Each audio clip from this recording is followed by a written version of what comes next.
Hello, I'm Robert, and you're welcome here in my biz little shop. On today's episode of What's on My Workbench, I thought I would take just a couple of minutes and cover some of my most used and valued tools that are on my workbench.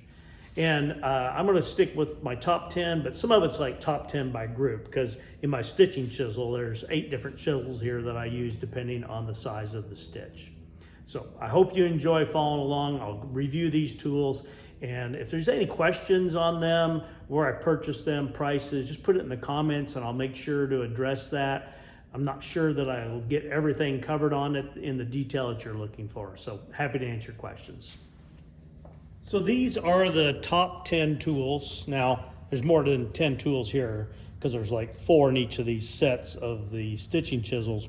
But I want to talk just for a minute about each of these tools, where I got them, and why they're important to what I do. And so I'm just going to start, I guess, kind of like at the beginning of a belt project. And I mainly make belts, and so if you do holsters, then your selection of tools might be a little bit different. But these are my most favored tools.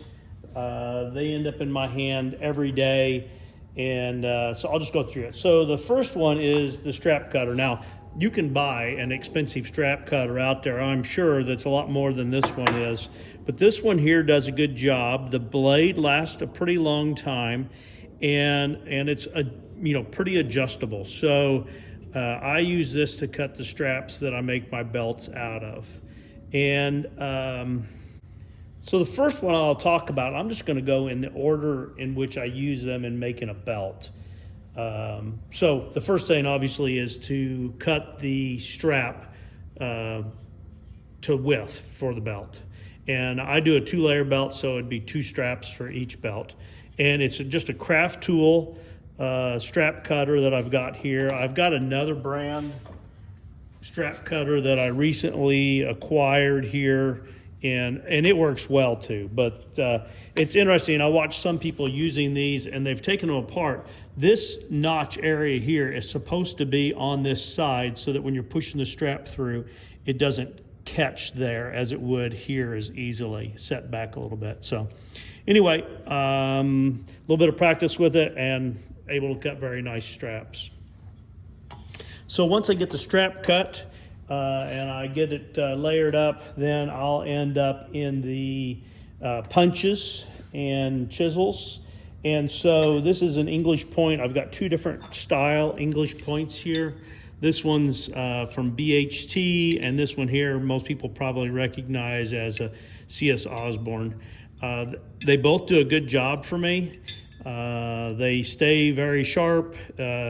Instead of waiting until they need a good sharpening, I keep them stropped. And so anyway, so those are the ones I get there. And I bought the BHT from Lanwerlin Leather out of Indianapolis. He had a really good price on them, and they're a nice chisel.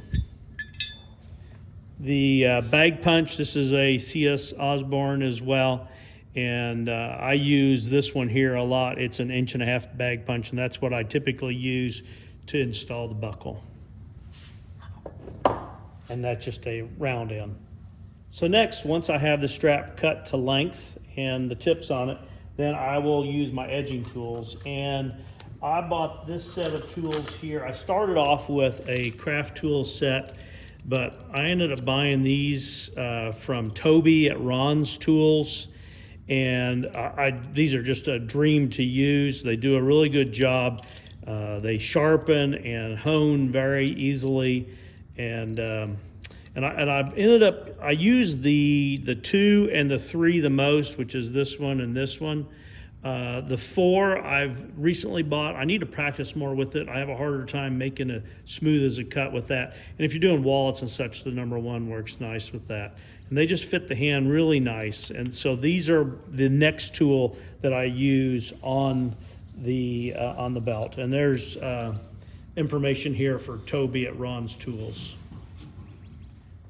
Real quick, while I'm talking about Ron's Tools, if you ship the tool back to them, they will re-hone it for you if you ever have problems getting it sharpened. So, or if you go to one of the shows they're at, they'll sharpen it there for you. Next after that would be to cut the groove that I follow for the stitching. And these are just a couple of simple, I believe this one's craft tool from, it says craft tool from Tandy Leather. And the tip on here, you can hone that and sharpen that. And the new tips really aren't that expensive. I bought this one here at Land Whirlin Leather, and it's nice as well. I tend to favor this one a little bit better with the guide on it, how it works. And I think one day I may reshape this one and shorten it up a little bit just for what I do on the belts. I find this is a little bit easier to use at the tip in keeping the geometry correct. Once I get that done, then I move on to my stitching chisels. I hand stitch all of my belts, and this set of 5mm stitching chisels, I've made more than a couple hundred belts with that. And the stitching chisel does a good job for me. I like the thickness of it, and it does a great job. And then obviously I need something to strike it with, and so I love this Barry King. This one here is a 24-ounce mallet. The head does a really good job of not slipping when you strike it. I had one of the yellow craft tool mallets, and they're just a lot louder with the impact, and you can probably get them in a heavier weight. The one I bought originally just wasn't the right weight. So I really like the combination of these two. I bought this one here for some of my larger strap-in English points and punches.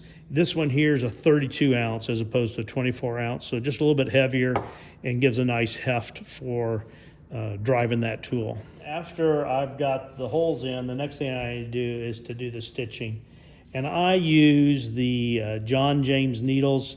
The one I like the most is the L3912-18, and it's a harness needle, an 18 1/0.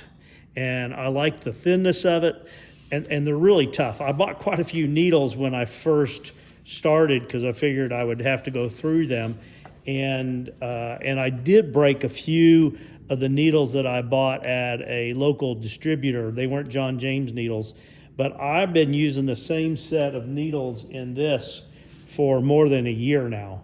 So they're a good tough needle. I like this thickness better. I did buy the L3912-17, and it's a thicker needle. It's a tough needle, but it's I don't like the thickness. It's a little bit thicker, probably 30% thicker. And for the stitching I do, I like the thinner one better. So that's the John James needles. And I've bought them from several places, Weaver, Buckleguy. I think Buckleguy had the best price the last time I looked, but you just want to check and see. So once I get the stitching done on it, I put the finish on using a sponge, obviously. Then the next thing I need to do is to flatten my stitches. And I bought this hammer, and I bought it from Jeremiah Watt Products, and I just like using it. It's a dream to use.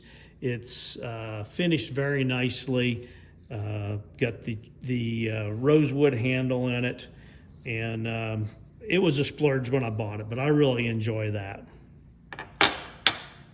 The tool that I end up using a bunch to finish would be a pair of wing dividers, and this one's a craft tool, and it does a good job. I bought it at Tandy, and easy to adjust, and I use this in locating the screw holes and making the holes for the buckle on the tip end as well.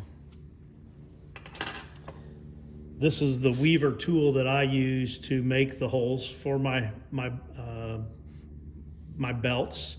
The Weaver rotary punch really works nicely. It was a little bit of a splurge when I bought it. I think I paid I think it was $150 for this rotary punch.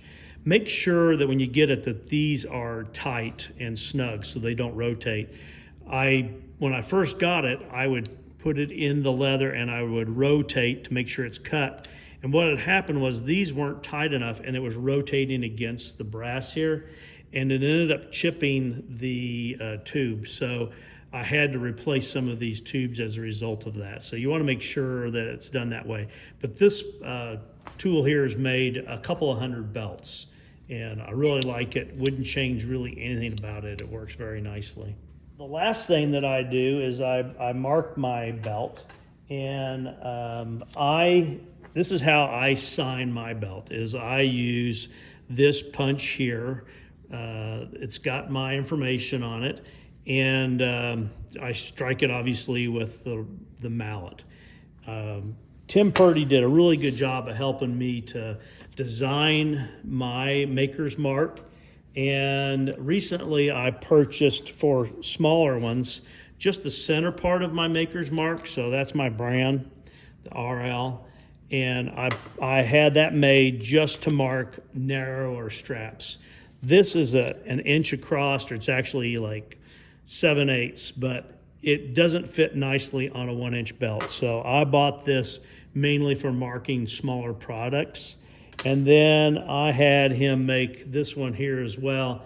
It says handcrafted, and I think most people probably know it is, but I wanted something else to mark some of my items. So Tim and Sherry do a great job, and I'm sure they can help you develop your maker's mark as well.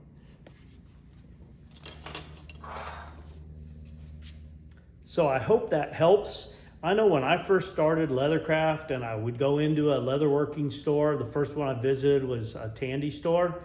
And when I would go in, I'm trying to figure out what to buy. You know, obviously I need tools. So you walk around and you stare at different things, and you ask them their opinions, and they may recommend a kit. I'm not a big fan of the kits because I think a lot of times you end up buying things in there that you don't need. So you can save money on everything in that kit, but unless you're going to use everything in the kit, you're saving money on stuff that you didn't really need.